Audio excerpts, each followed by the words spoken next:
Football বিশ্বের সবচেয়ে মর্যাদাপূর্ণ ট্রফি জয়ের লড়াই এবার 3 দেশে, যার চূড়ান্ত গন্তব্য নিউ ইয়র্কে। বিশ্বমঞ্চের এই মহা উন্মাদনার প্রতিটি মুহূর্তের রোমাঞ্চ ও ম্যাচের খবরাখবর আপনাদের কাছে পৌঁছে দিতে যমুনা টেলিভিশনের বিশেষ আয়োজন রোড টু নিউ ইয়র্ক। বিশ্বকাপ জুড়ে হতে যাওয়া এই আয়োজনের অংশ হিসেবে থাকছি আমি সঞ্জনা আইভি। অবিশ্বাস্য কামব্যাকের রূপকথা লিখে কোয়ার্টার ফাইনাল নিশ্চিত করলো মেসির আর্জেন্টিনা। 2-0 গোলে পিছিয়ে থাকা আলবিসেলেস্তাদের 13 মিনিটের ঝড়ে লন্ডভন্ড মিশরের স্বপ্ন। মেসির পেনাল্টি মিসে প্রথমার্ধে 1-0 থেকে এগিয়ে থাকা মিশর পরের হাফে ব্যবধান বাড়ায়, কিন্তু হার না মানা আর্জেন্টিনার একের পর এক আক্রমণে বদলে যায় দৃশ্যপট। ক্রিশ্চিয়ান রোমেরোর পর এলেমটেনের গোলে সমতায় ফেরা বর্তমান চ্যাম্পিয়নদের। শেষ সময়ে এনজো ফার্নান্দেজের গোলে ছিনিয়ে নেয় রোমাঞ্চকর জয়। ম্যাচের শুরুতে যে বাপা করেছিল বেইমানি, ম্যাচের শেষ ভাগে আর্জেন্টিনার রক্ষাকর্তা লিওনেল মেসির সেই জাদুকরি পা, তার বুলেট গতি শট সমতায় ফেরায় বিশ্ব চ্যাম্পিয়নদের। খাদের কিনার থেকে বেঁচে ফেরে আর্জেন্টিনার বিশ্বকাপ স্বপ্ন। অসাধারণ অবিশ্বাস্য প্রত্যাবর্তনের সেই গল্পে শেষটা রাঙালেন এনজো ফার্নান্দেজ। শেষ বাঁশি বাজার ঠিক আগে দারুণ ফিনিশিংয়ে হৃদয় ভাঙলেন মিশরীয়দের। 3-2 গোলের জয়ে শেষ 8-এ লিওনেল মেসির আর্জেন্টিনা। অথচ যাকে ঘিরে ট্রফি ধরে রাখার স্বপ্ন দেখা আর্জেন্টিনার সেই লিওনেল মেসি শুরুতেই হতাশ করেন দলকে। 19 মিনিটে সমতায় ফেরার সুযোগ নষ্ট করলেন লজ্জার এক রেকর্ড করে। বিশ্বকাপের এবারের আসরে দ্বিতীয়বারের মতো পেনাল্টি মিস এলেমটেনের। এক বিশ্বকাপে 2 পেনাল্টি মিস, যে বিব্রতকর রেকর্ডটি শুধুই মেসির। সব মিলিয়ে বিশ্বকাপে 8 স্পট কিকের 4টি মিস ফুটবল জাদুকরের। টিম পরিবর্তনে একাদশ সাজালেও অগোছালো শুরু আলবিসেলেস্তাদের। যে সুযোগে প্রথম আক্রমণেই আর্জেন্টিনার জালে মিশরের গোল, মারওয়ানের ক্রসে ইয়াসের ইব্রাহিমের নিখুঁত হেড, জবাব ছিল না এমি মার্তিনেজের। কেপ ভার্দের গোলরক্ষক ভোজিনিয়া যেন এদিন ভর করেন মিশরের মোস্তফা সাবেরের উপর। মেসির পেনাল্টি ফেরানোর পর হতাশ করেন ম্যাকঅ্যালিস্টারকেও। তার দুর্দান্ত রিফ্লেক্স প্রতিহত করেন অসাধারণ দক্ষতায়। গোলরক্ষক মোস্তফা সাবেরের পর এবার মেসির প্রতিপক্ষ গোলপোস্ট। বক্সের বাইরে থেকে নেয়া তার জোরালো শট সাইড পোস্টে প্রতিহত হলে সমতায় ফেরা হয়নি আর্জেন্টিনার। গোল পরিশোধে মরিয়া স্কালোনি শিষ্যরা তখন দিকহারা। উন্মুক্ত ডিফেন্স লাইন, সেই সুযোগে পাল্টা আক্রমণে গোল করে বসে মিশর, কিন্তু ফারাওদের উদযাপনে বাদ সাধেন রেফারি। ভিএআর-এর স্বস্তি আর্জেন্টিনা শিবিরে। তবে আটকে রাখা যায়নি সালার দলকে। বিশ্বকাপ মঞ্চে রূপকথার এক আসরে রীতিমতো অপ্রতিরোধ্য মিশর মেসিদের আক্রমণ থেকে আবারও পাল্টা আক্রমণে স্তব্ধ করে দেয় বিশ্ব চ্যাম্পিয়নদের। সালাহ হাইসেমদের যৌথ প্রচেষ্টায় তুলির শেষ আঁচড় দেন মোস্তফা জিকু। দাঁড়িয়ে দাঁড়িয়ে প্রতিপক্ষের উদযাপন দেখা ছাড়া আর কি বা করার ছিল মেসি মার্তিনেজদের। এরপরই প্রত্যাবর্তনের মহানাটক মঞ্চস্থ হয় আটলান্টা স্টেডিয়ামে, যার শুরুটা রোমেরোকে দিয়ে। মেসির অ্যাসিস্টে ব্যবধান কমানোর পর 4 মিনিটের মাথায় এলেমটেনের গোলে সমতা। এরপর এনজো ফার্নান্দেসের ফিনিশিংয়ে বিশ্বকাপের শেষ 8-এ আর্জেন্টিনা। কাঁদলেন মেসি, কাঁদালেন সমর্থকদের। মেসি রাগালেন, মেসি কাঁদালেন, মেসি হাসালেন। আর্জেন্টিনা মিশরের সাথে অবিশ্বাস্য এক প্রত্যাবর্তনের গল্প লিখে বিশ্বকাপের শেষ 8-এ নাম লেখালো, এবং সেই যথারীতি সেই গল্পের নায়কও লিওনেল মেসি। যার শুরুটা ছিল আক্ষেপ দিয়ে, শেষটা করলেন উৎসব দিয়ে। এবং সেই উৎসব স্টেডিয়াম ছাড়িয়ে এখন স্টেডিয়ামের বাইরে, এবং এখানে যথারীতি আর্জেন্টাইন সমর্থকরা তারা কিন্তু তাদের মতো করে উদযাপন করছেন। এমন একটা ম্যাচ যেখানে কামব্যাকের ম্যাচ, যেটি এই আর্জেন্টাইনদের উৎসাহ এবং উদ্দীপনা এবং তাদের যে আনন্দ উদযাপন সেটিকে বাড়িয়ে দিয়েছে বহুগুণ। মুজরাবিন তারেক, যমুনা স্পোর্টস, আটলান্টা, যুক্তরাষ্ট্র। আর্জেন্টিনা এবং মিশরের এক্সাইটিং এই ম্যাচের বিস্তারিত ইনসাইটস জানতে এ পর্যায়ে আমার সঙ্গে যুক্ত হচ্ছেন আমার সহকর্মী স্পেশাল করেসপন্ডেন্ট হাসিনুর রহমান। রোমাঞ্চ, নাটকীয়তা আর নানা বিতর্ক এক ম্যাচেই দেখলো ফুটবল বিশ্ব। 13 মিনিটে 3 গোলের প্রত্যাবর্তনে কোয়ার্টার ফাইনালে আর্জেন্টিনা। কেমন উপভোগ করেছেন ম্যাচটি? ম্যাচটি ভালো হয়েছে। যদি আমি আক্রমণের কথা বলি, প্রচুর আক্রমণ হয়েছে, আক্রমণ পাল্টা আক্রমণ হয়েছে এবং অবশ্যই আর্জেন্টিনা যোগ্য দল হিসেবেই জিতেছে। তাদের গোল নিয়ে কিছু বিতর্ক তো ছিলই। আমার মনে হয় আর্জেন্টিনার শুরুতেই গোল পাওয়া উচিত ছিল। মেসি যদি পেনাল্টিটা কনভার্ট করতে পারতেন কিংবা পোস্টে একটা লেগে ফিরিয়ে না আসতো, সেক্ষেত্রে হয়তো ম্যাচটা ভিন্ন হতে পারতো। তবে যাই হোক, মিশর খুব ভালো ফাইট করেছে, খুব ভালো লড়াই করেছে। তারাও হয়তো জয়টা ডিজার্ভ করতো। শেষ গোলটা যেটা আর্জেন্টিনার তৃতীয় গোল, সেটা নিয়ে বিতর্ক আছে এবং থাকবেই, হয়তো অনেক দিন চলবে এটা। সেই বিষয়গুলো নিয়ে আমরা পরবর্তীতে আলোচনা করব। তবে এবার একটু ওভারঅল পারফরমেন্সটা দেখি, আমরা একটু অ্যানালাইসিস করি আসলে কেমন হচ্ছে। একটু দেখাতে চাই আমরা যে আর্জেন্টিনা কেমন করেছে বল পজিশন, আক্রমণের সংখ্যায়, সব কিছুতে। আমরা যদি দেখি বল পজিশনে যথারীতি আর্জেন্টিনা ডমিনেট করেছে। তারা 64% বল দখলে রেখেছিল, 36% মিশর। টোটাল শটও আর্জেন্টিনা নিয়েছে 19টা, 5টি নিয়েছে মিশর। মিশর ক্লিনিক্যাল ছিল, 5টি শট নিয়ে তারা দুটি, আমি বলবো যে 3টি গোল করেছিল, একটি তো বাতিল হয়ে গেছে। পাসেসের ক্ষেত্রে আর্জেন্টিনার ব্যাপক আধিপত্য, 602টা পাস নিয়েছে তারা। মিশর নিয়েছে 349টা, টোটাল ট্যাকেল 20টা এবং 16টা।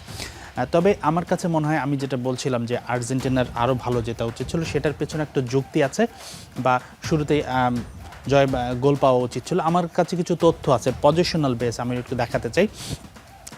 সেটা হলো, একটা জিনিস খেয়াল করে দেখবেন যে এটা মনেই হচ্ছিল যে মিশর লিড নেওয়ার পর থেকে হয়তো তারা যে কোনো সময় গোল খেয়ে যাবে, কেননা মিশরের মাঝমাঠ একেবারেই খুব দুর্বল।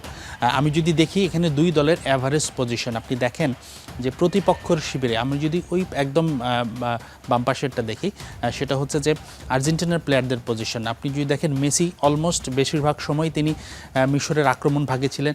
ইভেন আর্জেন্টাইন ডিফেন্ডাররা দেখেন, 13 নম্বর লিসান্দ্রো মার্টিনেস, 6 নম্বর, আপনি 5 নম্বর দেখেন পারাদেস, তারা অলমোস্ট এভরি টাইম তারা মিশরের হাফের ওই পাশে ছিলেন। এবং পক্ষান্তরে মিশরের পজিশন দেখেন, তারা নিজেদের হাফেই সীমাবদ্ধ ছিল।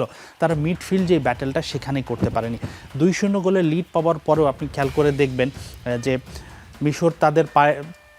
মিশরের ডিফেন্ডারদের পায়ে বল আসার পর তারা কিন্তু কিক করে বলটা ক্লিয়ার করে আর্জেন্টিনার দিকে ঢেলে দিচ্ছেন। এতে কিন্তু আর্জেন্টিনা বল পেয়ে আবারও আক্রমণে আসছে, কিন্তু সেই সময় মিশরের বলটা হোল্ড করা উচিত ছিল মাঝমাঠে, কিন্তু তারা পারছিল না, কারণ তাদের মিডফিল্ডে সেই ক্যাপাসিটিটি নেই যে যারা এনজো ম্যাকালিস্টারদের সাথে ফাইট করে। আমরা যদি এখানে দেখি বল পজিশনের হার, 40% বল ছিল মিশরের ডি বক্সের আশেপাশে বা ডি বক্সের ভিতরে, 44% বল ছিল মাঝামাঝি, এবং মাত্র 16% বল ছিল আর্জেন্টিনার সাইডে। এই সাইডে আমি এটাই বলছিলাম যে ম্যাচের রেজাল্টটা কিন্তু ব্যবধান গড়ে দিয়েছে সেই মাঝ মাঠের ব্যাটেলটা। মিশরের সেই জায়গাটাই দুর্বলতা আছে এবং তারা সে কারণেই কাউন্টার অ্যাটাকেই আসলে অস্ত্র বানিয়েছিল এবং তারা সাকসেসও ছিল। কিন্তু এই 2-0 লিডটা যে ধরে রাখার জন্য যে মিডফিল্ডে ব্যাটেলটা দরকার, সেই জায়গায় তারা মিস করে গেছে। তো আমার কাছে আমি বলবো যে আক্রমণ, গোল বাতিল হওয়া সেসব বাদ দিয়ে টেকনিক্যালি এই জায়গায় আসলে মাঝ মাঠের লড়াইয়ে মিশর অনেকটাই পিছিয়ে গেছে, এবং সে কারণে আর্জেন্টিনার প্রত্যাবর্তনে আমি মোটেও অবাক হইনি। একদমই তাই। অবিশ্বাস্য, এই ম্যাচে আর্জেন্টিনার কোন কোন খেলোয়াড়দের পারফরমেন্স দলের জন্য আসলে খুব বেশি গুরুত্বপূর্ণ ছিল? আপনার কাছে কার পারফরমেন্স ভালো লেগেছে? অবশ্যই লিওনেল মেসির কথা বলতে হবে। আমি গতকালকের প্রোগ্রামে 3 জনের কথা প্রেডিকশন করেছিলাম যে যাদের পারফরমেন্সটা ভাইটাল হবে, তার মধ্যে 2 জনই দুর্দান্ত পারফরমেন্স করেছে। একটু যদি দেখাই, লিওনেল মেসিরটা তো আসলে নতুন করে বলার নেই, সবাই জানেন তিনি ম্যান অফ দ্য ম্যাচ হয়েছেন, যদিও একটা পেনাল্টি মিস করেছেন, কিন্তু প্রথম গোলের যোগানটা তিনি দিয়েছেন, একটা অ্যাসিস্ট করেছেন, টোটাল একটা গোল করেছেন, একটা অ্যাসিস্ট করেছেন, টোটাল টাচেস নিয়েছেন 5টি, 91টি, টোটাল ক্যারি করেছেন 235.6 মিটার, এবং তার রেটিংও কিন্তু সবচেয়ে বেশি। এবার আসা যাক মেসির, আসলে এটা তো প্রত্যাশিতই ছিল। এবার আমরা আসি পরের প্লেয়ারটাতে, আমরা লিসান্দ্রো পারাদেসকে আমরা রেখেছি। লিসান্দ্রো পারাদেসকে আমি গতকালকে বলেছিলাম যে ম্যাকালিস্টারের জায়গায় তাকে সেন্টার মিডফিল্ডের দায়িত্বটা দেওয়া হয়েছে এবং ম্যাকালিস্টারকে লেফট সাইডে সরিয়ে দেওয়া হয়েছে। তো ম্যাকালিস্টারকে একটু তার সামনে প্লেস করা হয়েছিল এবং পারাদেস দুর্দান্ত পারফরমেন্স করেছে মাঝ মাঠে। আসলে তিনি যেহেতু হোল্ডিং মিডফিল্ডার, তার আপনি টোটাল শট, ডুয়েল এইসব দেখেই একটু আন্দাজ করতে পারেন, কিন্তু এই পারফরমেন্সটা আসলে এই সব কিছু স্ট্যাট দিয়ে পরিমাপ করা যায় না। যারা দেখেছেন তিনি কতটুকু ডমিনেন্ট ছিলেন, তিনি একেবারে বল ক্লিয়ার করেছেন এবং ডিফেন্ডারদের যে সেটি ভাবনা সেটি তিনি দূর করেছেন। এবার এনজো ফার্নান্দেসের দিকে আসি। এনজো ফার্নান্দেস কিন্তু আমি এর আগে যতদিন গ্রুপ পর্বের ম্যাচে আমি আর্জেন্টিনার পারফরমেন্স নিয়ে অ্যানালিসিস করেছি, প্রতিবারে আমি তাকে রেখেছি যে তার পারফরমেন্সটা গুরুত্বপূর্ণ, কেননা তিনি আসলে ক্রিয়েট করেন এবং মাঝমাঠে বলটা হোল্ড করেন। 2 কাজটাই করেছেন তিনি। উইনিং গোলটা করেছেন, টোটাল শট নিয়েছেন 2টি, আরেকটি ঠেকিয়েছিলেন, টাচেস নিয়েছেন 96টি এবং টোটাল ক্যারি করেছেন 266 মিটার এবং তার ওভারঅল রেটিং কিন্তু 8। এই তিনজন কিন্তু স্টার পারফর্মার আর্জেন্টিনার জন্য এবং তারাই ব্যবধান করে দিয়েছে। এবার যদি আমরা ওভারঅল দেখি যে বাকি ফুটবলার যারা আছে তারা কেমন পারফরমেন্স করলেন, একটু মিশরেরটাও আমরা টাচ করতে পারি, সেটা দেখাতে চাই, সেটা দেখে আসলে পারফরমেন্সের সামাপটা করব। নীল যেটা আছে লিওনেল মেসি, নীল এবং পার্পল সবচেয়ে বেশি, নীল 8 পয়েন্ট উপরে থাকলে নীল হয়। আপনি দেখেন দুজন নীল পেয়েছে, এনজো এবং লিসান্দ্রো পারাদেস, দুইজনের পারফরমেন্সের কথা তো আমি বলেছি, লিওনেল মেসির কথাও বলেছি। বাকি ডিফেন্ডার লিসান্দ্রো মার্টিনেজের কথা আমি বলেছিলাম গতকালকে শোতে যে তার পারফরমেন্সটা খুব ভাইটাল হবে এবং তিনি আসলে ভালো পারফরমেন্স করেছেন। রোমেলো ভালো পারফরমেন্স করেছেন, তবে মনিলা ততটা ভালো পারফরমেন্স করেনি, এই জন্য তাকে সাব করা হয়েছে। মার্টিনেজও কিন্তু খুব ভালো পারফরমেন্স করেছেন। আর মিশরের তো আমরা জিকোর কথা সবাই জানি, তিনি গোল করেছেন। ইব্রাহিম তাদের ডিফেন্ডার কথা, তিনিও ভালো গোল করছেন এবং আমার মনে হচ্ছে মিশরের স্টার পারফর্মার ছিল তাদের গোলকিপার ইব্রাহিম। তিনি আসলে দুর্দান্ত পারফরমেন্স করে মিশরের স্বপ্ন সম্ভাবনা এই যে 80 মিনিট বা শেষ পর্যন্ত দিয়েছিল, এখানে তার অবদানটাই অনস্বীকার্য। এই ছিল আমার কাছে বেস্ট প্লেয়ারদের পারফরমেন্সের অ্যানালিসিস। গোলকিপারের আসলে কৃতিত্ব তো অনেক বড় ছিল মিশরের জন্য, যদিও আসলে দিনটা মিশরের ছিল না, কিন্তু 5 গোলের উত্তেজনার এই ম্যাচে আপনার চোখে কোন গোলটি ভালো লেগেছে এবং কেন?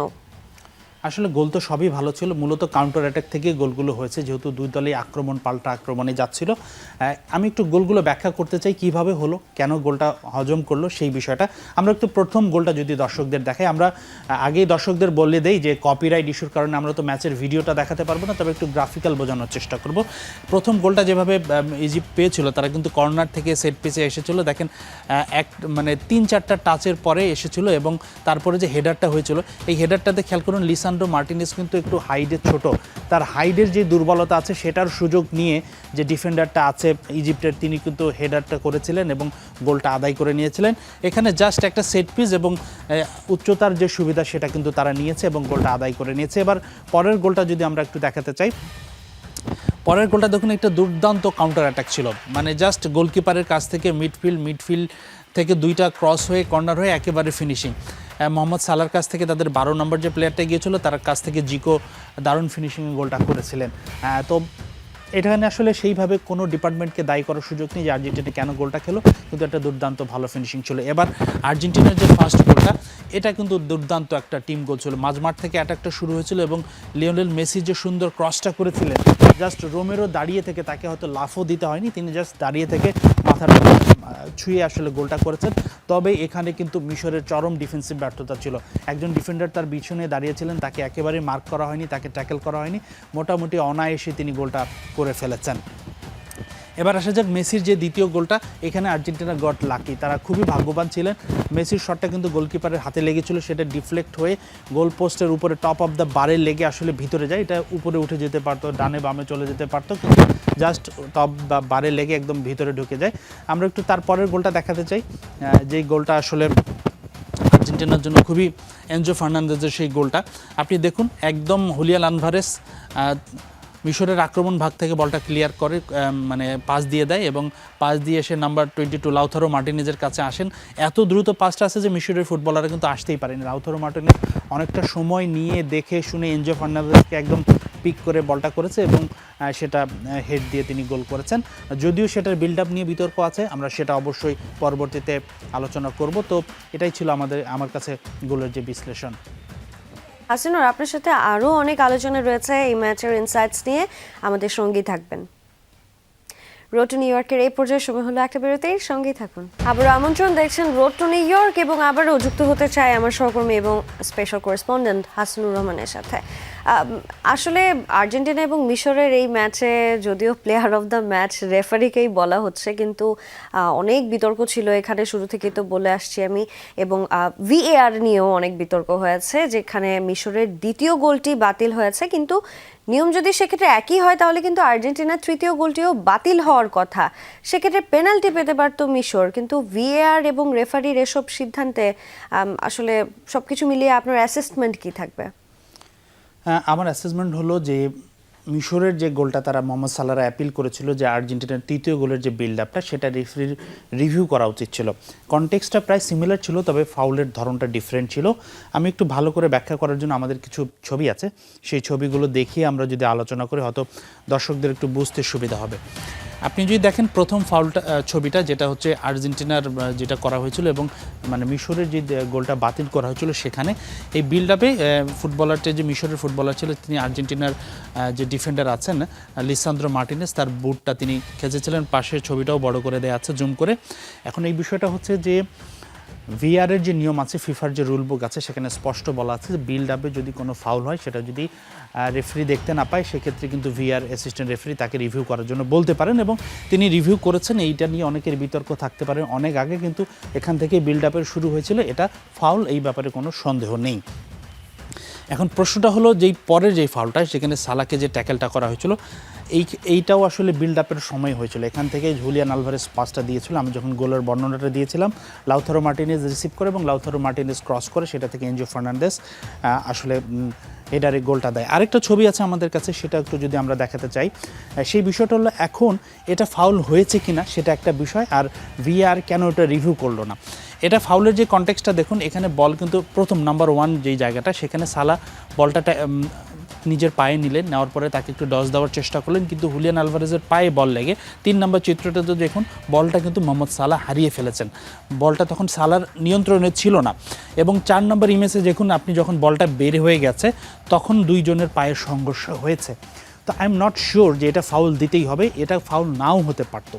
কিন্তু বিষয়টা হচ্ছে এখানে ভিআর কেন কল করলো না? ভিআর কি এটা হতে পারে যে ভিআর ওভারশিওর ছিল যেটা ফাউল হবে না, সেটা একটা যুক্তি হতে পারে, তবে এখানে ফাউল হওয়ার একটা পসিবিলিটি প্রবাবিলিটি কিন্তু থাকে। আমার কাছে আপাত দৃষ্টিতে দেখে যেই পার্থক্যটা মনে হয়েছে, প্রথম ফাউলটাতে আসলে তাদের ডিফেন্ডারের পায়ে বলটা ছিল এবং এখানে সালার পায়ে ছিল না, এই দুটি ব্যবধান। তবে আমার কাছে মনে হচ্ছে ভিআর অ্যাসিস্ট্যান্ট রেফারি এখানে আরেকটু সতর্ক হতে পারতেন, তিনি যদি রিভিউটা দেখাতেন অন্তত অনফিল্ড রেফারিকে, তাহলে কিন্তু এই বিতর্কটা আমার মনে হয় হতো না। তো সেই জায়গা থেকে অবশ্যই আমি বলবো ভিআর রেফারির একটা গাফিলতি বা দুর্বলতা ছিলই। একদমই তাই। একটু যদি রাতের ম্যাচের দিকে যেতে চাই, যে শেষের ম্যাচে আর কি কলম্বিয়াকে হারিয়ে কোয়ার্টার ফাইনালে পৌঁছেছে সুইজারল্যান্ড। নির্ধারিত সময়ে কোনো দলই গোলের দেখা পায়নি, শেষ পর্যন্ত টাই ব্রেকারে 4-3 গোলে জিতেছে ইউরোপের দলটি। এই ম্যাচের রেজাল্ট এমন হবে এমনটা কি এক্সপেক্ট করেছিলেন? সুইজারল্যান্ড টাফ ফাইট দিবে, এটা তো গতকালকে আমরা আলোচনা করেছিলাম, যে কোনো দলই জিততে পারে সেটাও বলেছিলাম। তবে আমি কলম্বিয়াকে ফেভারিট মনে করেছিলাম এবং এখনও মনে করছি কলম্বিয়ার আসলে এই ম্যাচটা জেতা উচিত ছিল।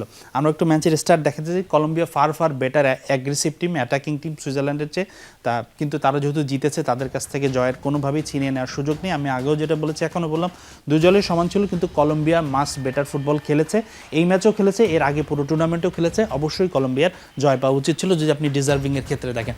বল পজিশনে দেখেন অবশ্যই সুইজারল্যান্ডের মিডফিল্ড বেশি ভালো কলম্বিয়ার চেয়ে, কিন্তু কলম্বিয়ার অ্যাটাক, কলম্বিয়ার উইং, কলম্বিয়ার রাইট ব্যাক, লেফট ব্যাক বেশি ভালো। আমি বারবারই বলেছি, আপনি আক্রমণেও সেটা দেখতে পারবেন। কলম্বিয়া 15টি আক্রমণ করেছে, সুইজারল্যান্ড 7টি আক্রমণ করেছে। যেহেতু তাদের মিডফিল্ড কলম্বিয়ার চেয়ে বেটার, তারা কিছুটা পজিশনে ডমিনেট করেছে। পাসিংয়ের ক্ষেত্রেও তাই, যখন মিডফিল্ডের উপরে আসলে পাসিংটা নির্ভর করে, তারা সুইজারল্যান্ড 631টি পাস দিয়েছে, কলম্বিয়া 547টি দিয়েছে। ট্যাকেলের ক্ষেত্রেও কলম্বিয়া বেটার ছিল। তো আমার কাছে মনে হয়েছে কলম্বিয়া বিট আনলাকি, তারা যে ধরনের আক্রমণ ক্রিয়েট করে খেলেছে তাদের এই ম্যাচটা জেতা অবশ্যই উচিত ছিল। এবং আমার কাছে মনে হয় কলম্বিয়া এবং আর্জেন্টিনার মধ্যে একটা অতীত রাইভেলারি আছে, তো তারা পরবর্তী ম্যাচে কোয়ার্টার ফাইনালে দেখা হলে ম্যাচটা আরও বেশি জমজমাট হতো। তবে সুইজারল্যান্ডের শক্ত প্রতিপক্ষ এবং তারা অবশ্যই ডিজার্ভিং দল হিসেবে গিয়েছে। একদমই তাই। শেষ 16-র আসলে ম্যাচগুলো তো শেষ হয়ে গেছে, বিশ্বকাপে এখন 2 দিনের বিরতি আছে। কোয়ার্টার ফাইনালের লড়াই শুরু হবে, ইতিমধ্যেই তো নিশ্চিত হয়ে গেছে কে কার প্রতিপক্ষ। হ্যাঁ, অবশ্যই নিশ্চিত হয়ে গেছে। যেমনটা বলছিলাম যে সুইজারল্যান্ডের সাথে আর্জেন্টিনার মুখোমুখি হবে, এটা কোয়ার্টার ফাইনালের লাস্ট ম্যাচ হবে। আমরা একটু দেখাতে চাই কখন কোন সময় কোথায় খেলা। অবশ্যই এই ম্যাচে আপনাকে আর্জেন্টিনাকেই ফেভারিট রাখতে হবে। আর্জেন্টিনা অনেক শক্তিশালী দল। 12 জুলাই রবিবার হবে এই ম্যাচটি এবং এই ম্যাচে যেমনটা বলছিলাম যে আসলে এইখানে আমার কাছে মনে হয় কলম্বিয়া থাকলে আরও একটু বেটার হতো, কিন্তু কলম্বিয়ার জন্য ব্যাড লাক, সেটা হয়নি। সেটা হলে বেটার হতো। তবে এই ম্যাচেও অবশ্যই আর্জেন্টিনার ফেভারিট থাকবে। আমি আর্জেন্টিনার সেমি যাওয়ার পথে তেমন বড় কোনো বাধা দেখছি না বা হওয়ারও কথা নেই। তবে ফুটবল অনিশ্চয়তার কথা, যে কোনো কিছু যে কোনো ম্যাচে হতেই পারে। পরবর্তী আরও 3টা যে কোয়ার্টার ফাইনাল ম্যাচ আছে, আমরা যদি সেগুলো দেখাতে চাই। প্রথম কোয়ার্টার ফাইনাল শুরু হচ্ছে কিন্তু যে ম্যাচ দিয়ে, সেটাই আগে দেখাবো। ফ্রান্স এবং মরক্কোর ম্যাচ দিয়ে খুবই হাই ভোল্টেজ ম্যাচ হতে যাচ্ছে। আমার কাছে মনে হচ্ছে যে কোয়ার্টার ফাইনালের বেস্ট ম্যাচ হবে এটা আমার পার্সোনাল অপিনিয়ন। কেননা 10 জুলাই শুক্রবার রাতে অনুষ্ঠিত হবে এই ম্যাচটি। দুই দলই দুর্দান্ত। ফ্রান্স তো কতটা ডমিনেট করে পারফরমেন্স করছে সেটা তো আমরাও জানি, সবাই জানি, এবং ফ্রান্স টুর্নামেন্টের one of the favourite. France যদি মরক্কোর বাধা পার হতে না পারে সেটা একটা আপসেট হবে। তবে আশরাফ হাকিমির দলকে এটা যদি আপসেট বলে আমি, সেটাও কিন্তু তাদের প্রতি অন্যায় করা হয়। তারাও গত আসরে সেমিফাইনালিস্ট এবং তারা যেভাবে পারফরমেন্স করেছে ব্রাজিল ম্যাচ থেকে শুরু করে গ্রুপ পর্বের বাকি ম্যাচগুলোতে এবং নকআউট পর্বের দুটি ম্যাচে তারা যেভাবে জিতেছে, এই ম্যাচে আসলে অবশ্যই স্লাইড কিছুটা ফ্রান্স এগিয়ে থাকবে। যদি মরক্কো কিন্তু আপসেট ঘটিয়ে দেয় তাহলে কিন্তু আপনি অবাক হবেন না। অন্তত টাফ ফাইট হবে, সবচেয়ে কন্টেস্টেন্ট ম্যাচ হবে আমি নিশ্চিত। এরপরের ম্যাচটা যদি আমরা দেখাই, এরপরের ম্যাচটা স্পেন এবং বেলজিয়াম ম্যাচ, এটাও দুর্দান্ত ম্যাচ এবং আমার কাছে মনে হচ্ছে লামিন ইয়ামালের দল এখানে অবশ্যই ফেভারিট থাকবে। কেভিন ডি ব্রুইনা আসলে বেলজিয়ামের পোস্টার বয়, কিন্তু ডি ব্রুইনা বয়সের ভারে তার সেই ছন্দ সেই ফর্ম নেই, তিনি স্টার্টিং 11-এই জায়গাটা হারিয়েছেন। লড়াইটা হবে স্পেনের মিডফিল্ড এবং প্লাস আমার কাছে মনে হয় বেলজিয়ামের আক্রমণ ভাগে ট্রোসার্ড আছেন, রোমেলু লুকাকু আছেন, তাছাড়া তাদের আরও যে ফরওয়ার্ডরা আছে তারা কিন্তু শেষ দিকে ভালো ফর্মে ফিরেছে। তবে বেলজিয়ামের দুর্বলতা হচ্ছে তাদের ডিফেন্স কিন্তু ততটা ভালো নয়। পক্ষান্তরে স্পেনের ডিফেন্স, মিডফিল্ডের স্ট্রাইকার তিনটাই টপ নচ। আমার কাছে মনে হয় স্পেন এই ম্যাচটাতে সহজেই জিতে যাবে। পরের যেই ম্যাচটি আছে, আরেকটি ম্যাচ, তৃতীয় কোয়ার্টার ফাইনাল টেকনিক্যালি সেটা হচ্ছে এইখানে আসলে দুর্দান্ত একটা লড়াই আমরা হবেই। তবে ইংল্যান্ড সব ডিপার্টমেন্টে কিন্তু নরওয়ের চেয়ে এগিয়ে। ইংল্যান্ডের একমাত্র বাধা হতে পারে এই ভদ্রলোক আর্লিং হ্যাল্যান্ড, তবে তাদের কিন্তু হ্যারি কেইনও আছে। ব্রাজিল যে মিস্টেকটা করেছিল, অনেকগুলো গোল তারা সুযোগ পেয়েও করেনি, হ্যারি কেইন কিন্তু সেই কাজটা করেন না। ইন জেনারেলি দুজনই ক্লিনিক্যাল ফিনিশিং এবং দুইজনের আমি যদি মিডফিল্ড এবং ডিফেন্সের ব্যাটেল হিসাব করি সেক্ষেত্রে কিন্তু অবশ্যই ইংল্যান্ডকে এগিয়ে রাখতে হবে। এবং ইংল্যান্ড এবং নরওয়ের লড়াইয়ের তো একটা অতীত ইতিহাস আছে, আমরা জানি ভাইকিংসরা কীভাবে ইংল্যান্ড জয় করেছিল। তো দেখা যাক কি হয় ভাইকিংস এবং ইংলিশদের লড়াই। হাসিনুর, অনেক ধন্যবাদ আমাদের সঙ্গে যুক্ত হওয়ার জন্য এবং এত সব ইনফরমেশন দর্শকদের সঙ্গে শেয়ার করার জন্য। নিশ্চয়ই আবারও আপনার সঙ্গে কথা হবে আগামীকাল একই সাথে একই সময়ে। আর এই ছিল রোড টু নিউ ইয়র্কের আজকের পর্বে। এতক্ষণ সঙ্গে থাকার জন্য সবাইকে ধন্যবাদ।